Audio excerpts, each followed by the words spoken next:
వైకుంఠ ఏకాదశి నుంచి 10 రోజుల పాటు సామాన్య భక్తుడికి దర్శనం కల్పించే లక్ష్యంగా సర్వదర్శనానికి ఎక్కువ అవకాశం కల్పించామని టీటీడీ ఈవో అనిల్ కుమార్ సింఘాల్ తెలిపారు. గతంలో ఎన్నడూ లేని విధంగా జనవరి 2వ తేదీ నుంచి 7 రోజుల పాటు సర్వదర్శనం కొనసాగుతుందని తెలిపారు. ఇటు వైకుంఠ ఏకాదశి, ద్వాదశి, త్రయోదశి నాడు గత అనుభవాలను దృష్టిలో ఉంచుకొని 5 రోజుల పాటు ఆన్లైన్ రిజిస్టర్ చేసుకునేందుకు వీలుగా చర్యలు తీసుకున్నామన్నారు. లక్కీ డిప్ ద్వారా 1,87,000 మందిని ఎంపిక చేశామని, వారందరికీ స్లాటెడ్ ప్రకారం దర్శనం కల్పిస్తామంటున్నారు TTD EO Anil Kumar Singhal.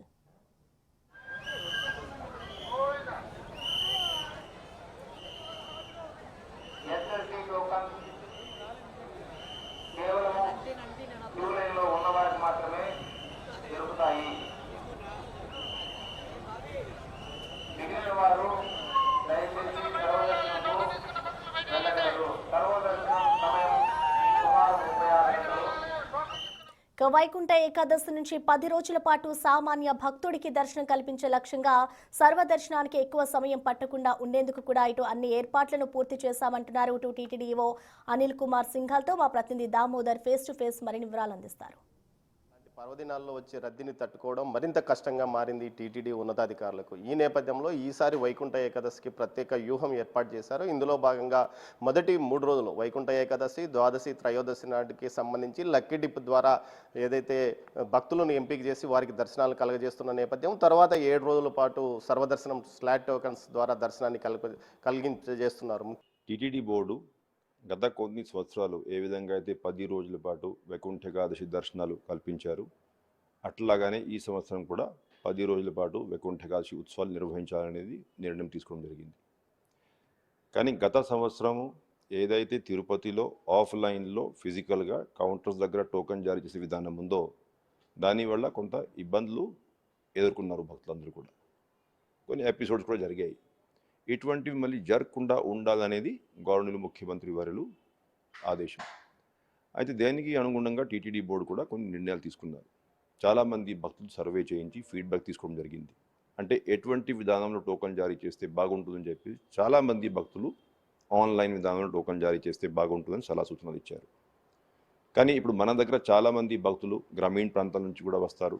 Computer ఇవన్నీ నాలెడ్జ్, ఐటీ నాలెడ్జ్ లేనటువంటి భక్తులు కూడా వస్తారు. కాబట్టి మొత్తం కెపాసిటీ మనం ఆన్లైన్లో పెట్టుకుంటే బాగోదు అనే ఉద్దేశంతో మనం మొట్టమొదటి ఉన్నటువంటి 3 రోజులు మాత్రమే డిప్ విధానంలో టోకన్లు జారీ చేసి ఆన్లైన్ విధానంలో, మిగతా 7 రోజుల పాటు ఎటువంటి టోకన్ లేని భక్తులకి కూడా సర్వదర్శనం పద్ధతిలో స్వామివారి దర్శనం కల్పించాలని నిర్ణయం తీసుకున్నారు. అయితే మొట్టమొదటి 3 రోజులు కూడా ఆన్లైన్ టోకన్ విధానం ఏ విధంగా చేస్తే బాగుంటుంది అని నిర్ణయం తీసుకున్నప్పుడు, ఫస్ట్ కమ్ ఫస్ట్ సర్వ్ పద్ధతిలో మనం టోకన్ జారీ చేస్తే ఒక 2-3 నిమిషాల్లో ఈ టోకన్లు అన్నీ అయిపోతాయి. 1,89,000 టోకన్లు. కాబట్టి ఎవరికైతే ఇంటర్నెట్ స్పీడ్ కొంచెం స్లోగా ఉంది, లేకపోతే అంత ప్రాక్టీస్ లేదు, అటువంటి వాళ్ళకి ఏ పరిస్థితి కూడా అవకాశం లభించదు అన్న ఉద్దేశంతో అందరూ భక్తులకి 5 రోజుల పాటు రిజిస్ట్రేషన్ చేసే అవకాశం ఇచ్చి, తర్వాత లక్కీ డిప్ విధానంలో టోకన్ జారీ చేశాం. దీన్ని బట్టి ఆ ఫస్ట్ 3 డేస్ అంటే 30వ తేదీ, 31వ తేదీ, 1 జనవరి తేదీ ఈ 3 రోజుల పాటు 1,89,000 మందికి వారికి టైం స్లాట్స్ కేటాయించి టోకన్ జారీ చేయడం జరిగింది. అయితే మిగతా 7 రోజులు వచ్చేసరికి చాలామంది భక్తులు ఎస్ఈడి విధానంకి అలవాటు పడి ఉన్నారు. అటువంటి భక్తుల కోసం రోజువారీ లాగానే 15,000 టోకన్లు ఎస్ఈడి విధానంలో మనం రిలీజ్ చేశాం. అంటే టోటల్ కలిపి 7 రోజులు కాబట్టి 1,05,000 టోకన్ రిలీజ్ చేశాం. ఈ 1,05,000 టోకన్లు కూడా భక్తులందరూ కూడా తీసుకోవడం జరిగింది. శ్రీవాణి టోకన్ కూడా అట్లాగానే ఫస్ట్ 3 డేస్ ఏమీ ఉండవు కాబట్టి మిగతా 7 రోజులు రోజువారీ లాగానే 15,000 టోకన్లు శ్రీవాణి టోకన్లు కూడా జారీ చేశాం. అదేవిధంగా తిరుపతి, తిరుమల ఉన్నటువంటి స్థానికులకి 5,000 టోకన్ చొప్పున చివరి 3 రోజులు అంటే మొత్తం 15,000 టోకన్లు కేటాయించాం.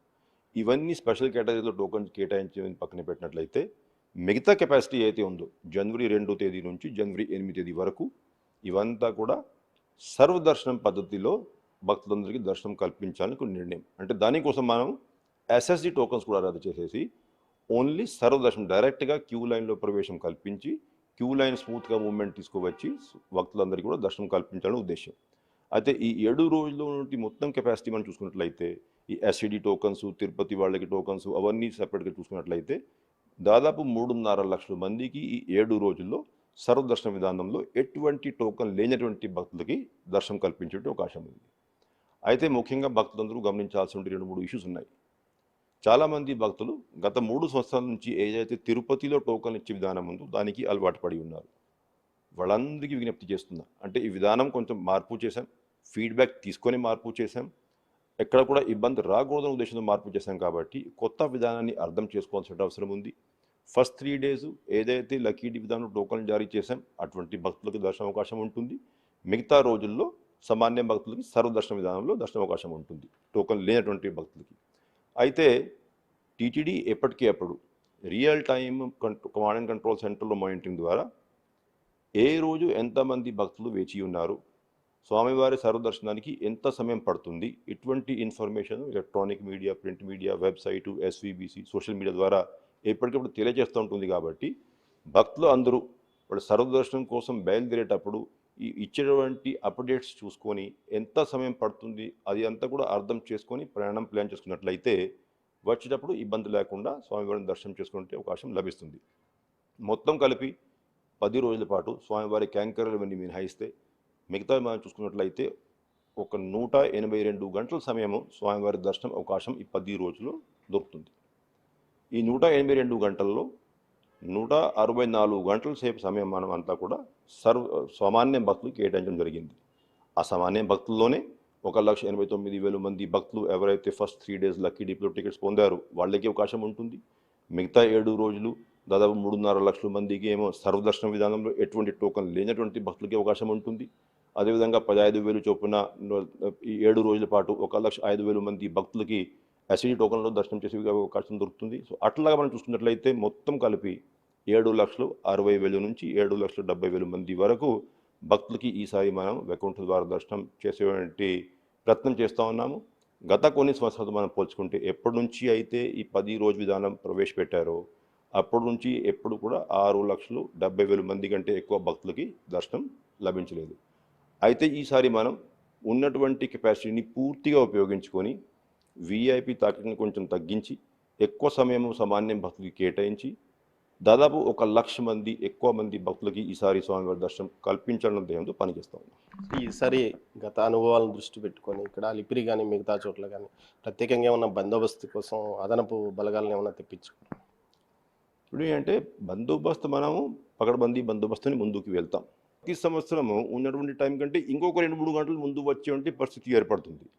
చాలా ఎక్కువ ముందు వచ్చేసరికి అంటే ఎక్కువ మంది భక్తులు గ్యాదర్ అయిపోయి లిమిటెడ్ నెంబర్ ఆఫ్ టోకన్స్ ఉండడం వల్ల ఎప్పుడైనా ఎంత బందోబస్తు పెట్టినా తప్పుదాట్లు జరిగేటువంటి ప్రమాదం ఉంది.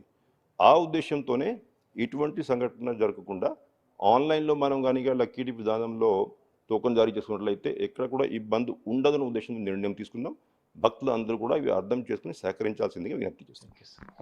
టీటీడీ ప్రతిష్టాత్మకంగా ఏదైతే వైకుంఠ ఏకాదశి నుంచి 10 రోజుల పాటు ఉత్తర ద్వార దర్శనానికి పూర్తి స్థాయిలో అన్ని ఏర్పాట్లు చేశామో భవిష్యత్తులో ఏదైతే ఇలాంటి విధానాన్ని కొనసాగించేందుకు పూర్తి స్థాయిలో చర్యలు కూడా తీసుకుంటున్నామని ఏదైతే ఈవో అనిల్ కుమార్ సింఘాల్ అంటున్నారో, అంతేకాకుండా బయట కొంతమంది చేస్తున్న ప్రచారాన్ని తాము అన్ని విధాలుగా ఖండిస్తున్నాము. దీంతో పాటు దీనికి తగ్గట్టుగానే అన్ని ప్రచార మాధ్యమాల్లో కూడా పూర్తి స్థాయిలో తాము ప్రకటనలు చేస్తున్నామంటూ కూడా ఆయన చెప్తున్నారు.